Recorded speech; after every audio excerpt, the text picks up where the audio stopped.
अध्यात्म विज्ञान कोई धर्म या संप्रदाय नहीं है, ये स्पिरिचुअल साइंस है जो कुदरत के कानून पर आधारित है।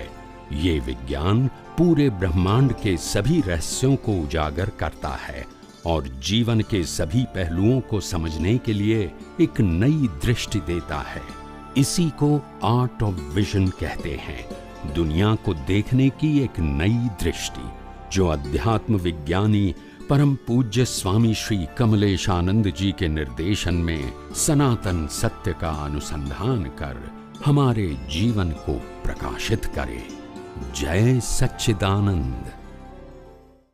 कोई पर अशुभ माथी शुभ कार्य सारू ज छे एमां तो कोई प्रश्न नहीं, पण हूँ एवं कहवा मांगू छूं, तमे जे बात करो छो ए व्यवहारना सारा खराबनी बात करो छो, ए हूँ सहमत छूं। व्यवहारमां जे सारू खराब छे या अने सारू कहेवाय अने खराब कहेवाय तो बात साची ज छे। हूँ आध्यात्मनी बात करूं छूं। व्यवहारमां अने सारू कहेवाय अने सारू खराब कहेवाय अने सूट एवो काया अने पूट एवो कहेवाय, ए तो व्यवहारमां एक्सेप्ट ज छे ने, समजाय छे।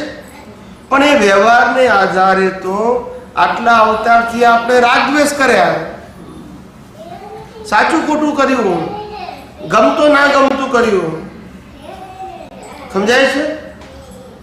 एक महात्माए मने प्रश्न पूछ्यो, बुद्धिशाળી महात्माए, के दादा भगवाननी बधी वात साची, पण के छे के आ हुको पीता हता ने सिगरेट पीता हता, हूँ ज्ञानी कई रीते मानुं? शुं कहे छे? जे व्यसनी होय एने हूँ कई रीते भगवान मानुं? समझाय छे मारी बात? जे सामान्य साधु संतो सन्यासीओ लोकोने व्यसन छोड़ावे छे, शुं करे छे?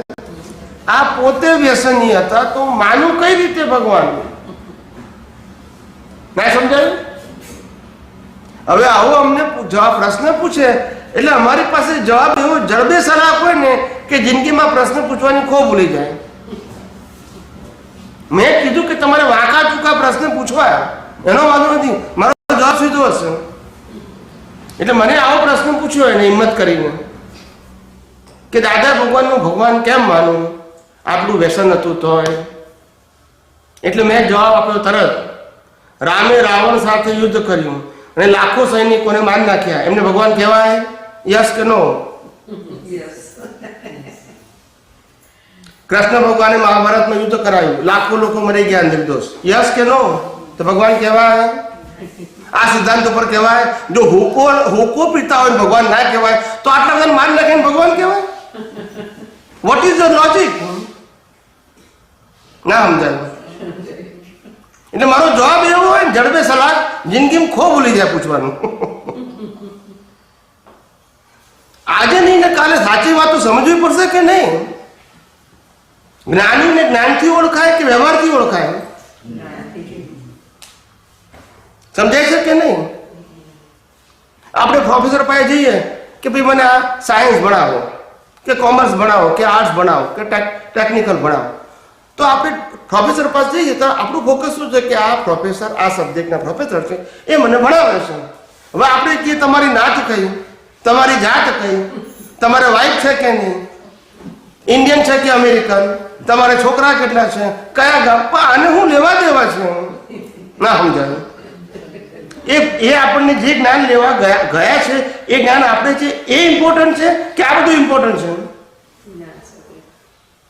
તો જ્ઞાની પુરુષ શું કહેવાય? કે જે જ્ઞાન આપે છે।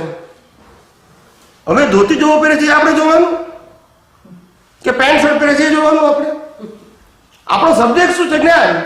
અને જે જોઈએ છે આપણને મળે છે તો પછી ઇનફ છે ને, પછી બીજો સબ્જેક્ટ આપણો નથી જોવાનો। રાઈટ કે રોંગ? યસ કે નો? તમે જ્ઞાની પાસે જઈને જ્ઞાનીની ભૂલ કાઢો તો જ્ઞાની તમારી કેટલી ભૂલ કાઢી શકે? બોલો। તો આપણી ભૂલો હોવા છતાં આપણને શિષ્ય તરીકે એક્સેપ્ટ કરે છે તો આપણે એમની ભૂલો કાઢવાની પછી। સી લુક, આપણો આશય શું છે, આપણું સેન્ટર પોઈન્ટ શું છે? જ્ઞાન ને એમની પાસે જ્ઞાન છે એ આપણને મળે છે, ધેટ્સ ઇટ। બીજી બધી એમની પર્સનલ મેટર છે, એ આપણે સમજવી ના સમજવી, ફોલો કરવી કે ના કરવી, that is not our subject. 100% એ ઉકો પીતા હતા, ઉકો પીવું જરૂરી છે જાગૃત જ હોય ને તો 100% જે કરતા હોઈએ. એમ નહીં. એટલે કહેવાનો મતલબ આ પ્રકૃતિના જે વાંધા વચકા છે એ આપણને બાધક થાય છે. આપણું સેન્ટર પોઈન્ટ ધ્યાન રાખો. મને એવું હોય બધા ડ્રિંક કરતા થઈ જાય એવું બધું હોય તો એ વ્યસન તો વ્યવસ્થિતમાં તો ખોટું જ કહેવાય ને. ખોટું જ કહેવાય, વ્યવહારમાં તો કહેવાય જ ને. એનું આપણા જ છોકરાઓ ધારો કે એવું કરતા હોય તો we should stop them, right? Stop them એટલે આપણે સમજાવવું જોઈએ. તો એ જે વ્યસન પર તમે બે શબ્દો બોલો કે આપણે કેવી રીતે કંટ્રોલ કરવો. વ્યસન વસ્તુ એવી છે, વ્યસન એટલે નબળાઈ. શું છે? તમને જેના વગર ના ચાલે એનું નામ વ્યસન. એવું નહીં, આપણે વ્યસન કરવું છે એવો ખ્યાલ કેમ આવે? આપણે બીજી રીતે કઈ એને વાળી શકીએ કે ના હું આમ કરીશ તો મારું ટેન્શન ઓછું થશે, કે મારે જે બધું ચાલે છે એ ઓછું થશે. તો એટલે હંમેશા માણસનું વ્યસન બે કારણથી હોય. ક્યાં તો ટેન્શનના કારણે હોય અને ક્યાં તો મસ્તીના કારણે. બે કારણ હોય. ક્યાં તો ટેન્શન હોય અને ક્યાં તો મસ્તી હોય. બહુ ખુશ થાય તો કે વ્યસન કરો, અને બહુ ટેન્શનમાં આવે તો એને દૂર રાખવા માટે વ્યસન કરાય. એટલે મન જેમ કુદાકૂદ કરતું હોય ને રામ એ થઈ જાય. That's it. થોડા સમય માટે શાંત. હે? નહીં, ભરેલો જ માલ છે આ તો. એ ભરેલા માલ માટે નહીં, એ વ્યવહાર સત્યથી પૂછે છે. એમને સાયન્સ નથી પૂછ્યું. મને એમને શું પૂછ્યું કે વ્યવહાર સત્યના આધારે જવાબ આપું.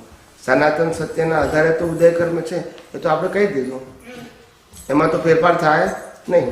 પણ વ્યવહાર સત્યમાં એવું કહે છે કે આવી નબળાઈ આપણી પાસે હોય તો પહેલાં એક્સેપ્ટ કરો કે આ મારી નબળાઈ છે.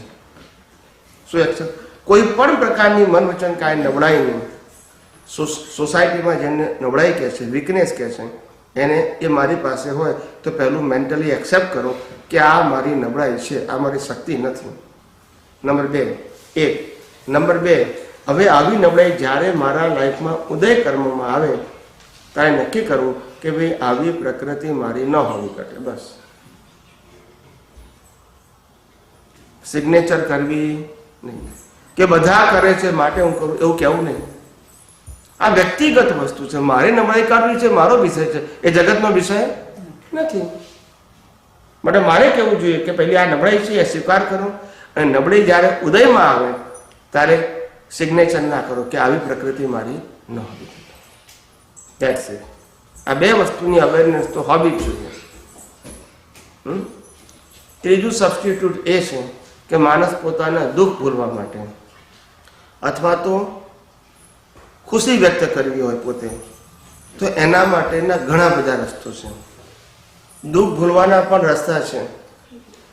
દુઃખ ભૂલવાના રસ્તા, માનો કે અતિ ટેન્શન આવે તો આપણને જે ગમતા હોય ભગવાનનું નામ લઈએ, મંદિરમાં જઈએ, કોઈ ધાર્મિક સારી વાતો સાંભળીએ કે જેથી આપણું મન ડાયવર્ટ થઈ જાય.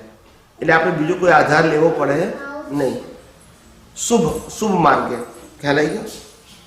અને જો મસ્તીના આધારે થતું હોય આપણને, ખ્યાલ આવ્યો? અતિ અનુકૂળતા આવે એટલે માણસને મસ્તી આવે. શું આવે? રિલેક્સ થઈ જાય એટલે મસ્તી આવે. એટલે અવેરનેસ જતી રહે એની પાસે, પ્રેક્ટિકલી જતી રહે. એટલે મસ્તી આવે ત્યારે ખ્યાલ આવવો જોઈએ કે નહીં આ મારી બહુ સારો મૂડ છે મારો, પણ એ મારા સારા મૂડમાં કોઈ શુભ કામ કરવું છે. કે ભાઈ આપણે કોઈ 4 વ્યક્તિઓને આપણે હેલ્પ કરવી છે.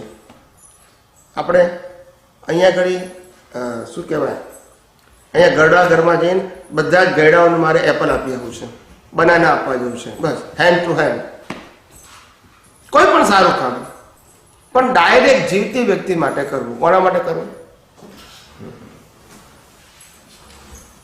સમજાય છે? ગામમાં 5 બેગર છે ને ખાવાનું આપી આવું છે, પતી ગયું.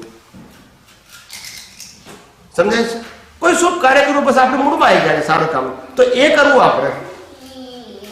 ખ્યાલ આવી ગયો? એ વ્યવહારમાં લોકનિંદ્ય નથી. સમજાય છે? બસ એમ ડાયવર્ટ કરી શકાય વ્યવહારમાં. સમજાય છે?